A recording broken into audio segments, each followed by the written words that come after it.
પ્રાચીન અર્વાચીન બધા એમાં કંઈક આવો જ ભાવ છે કે બાપા આ તો ભાડાનું મકાન છે ને, આપણું તો છે, આપણે માલિક છીએ નહીં.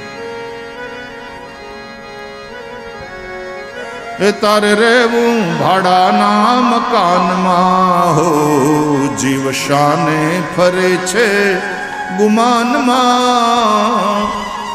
કે તારે રેવું ભાડાના મકાનમાં, એ તારે રેવું ભાડાના મકાનમાં. ભાડું 5,000 હોય તો તમે 8,000 મકાન માલિકને આપો? નહીં, રાખો રાખો. બોલો કે 5,000 નહીં, રાખો. એમ 3 રોટલીથી પેટ ભરાઈ જતું હોય તો પછી 5 શું કામ ખાવાનું? આ દુનિયામાં જેટલા માણસ ભૂખ્યા નથી મરતા ને એટલા જાજુ ખાઈને મરે છે. એ વાસ્તવિકતા.